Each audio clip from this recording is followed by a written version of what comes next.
By the end of this video, you're going to know the fastest and most effective ways to get late payments deleted from your credit report.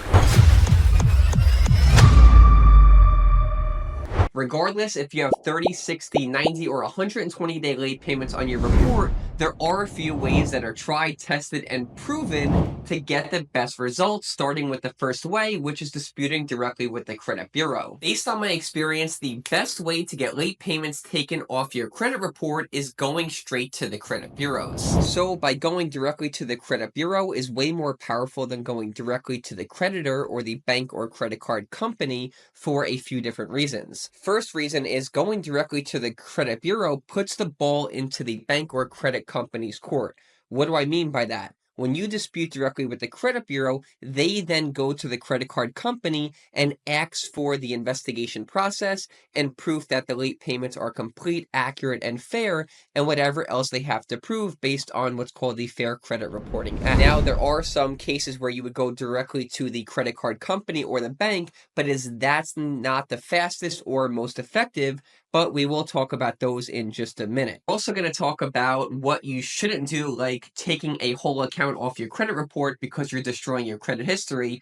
But before we do that, I did want to invite you all to the pinned comment below, where basically I'm offering free credit help on a limited basis to see if I can offer you any help or just give you a personalized strategy to help you increase your own credit score. So make sure to check that out. Now, the second thing you could do if the first method of disputing directly with the credit bureau wasn't that effective, you could request what's called a Goodwill Adjustment, which is a method of contacting the credit card company or the bank directly. There's times where I've done this for clients and it was very effective, and other times not so much. But basically what you're doing is reaching out to the bank or credit card company and you're letting them know, hey, something happened on my account, or there was a case where I couldn't make a payment, or something fell behind, and I'm offering a Goodwill Adjustment, or basically a courtesy adjustment, to have the late payment either updated or taken off your account. And for obvious reasons, it's not the most effective. But if you are going to do this method, I do recommend trying things like getting the CEO's email of the company,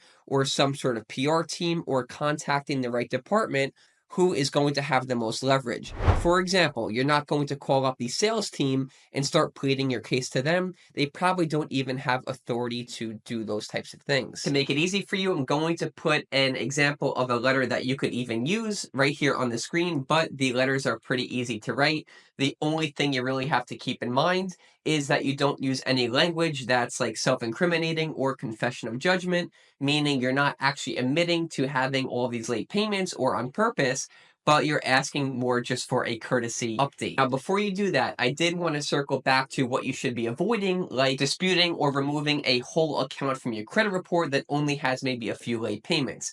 Here's why. After 2-3 years, then the late payment's going to have a small impact or a small weight on your credit report.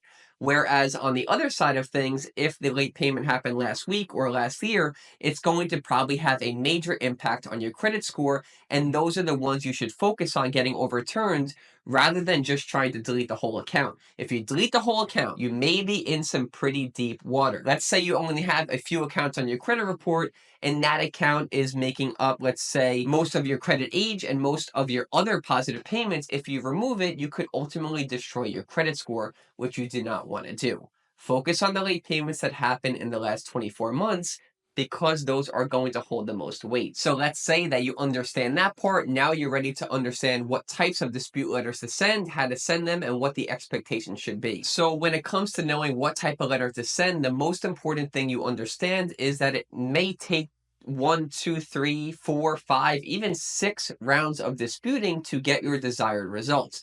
But you can control what type of letters you send, what the language is, where you send them, and how you send them. What I mean by that is you always want to start off by trying to verify the late payments, get as much information as you can from the credit bureau, so you could ultimately challenge that when it comes time to reinvestigate and target the exact errors or inaccuracies that are on your credit report. Another thing that you want to make sure you're doing is you want to make sure that you're sending these by physical mail if you can, even certified mail, so you could keep track of the tracking and things like that. The only time I really recommend sending them online is to like Experian. That's going to almost give you instant results. And again, I'm speaking on behalf of my experience. Can't speak on behalf of anyone else's. I can only speak on behalf of what I've done for all my clients and the results that we've got for them. So again, patience and persistency is some of the most important things here.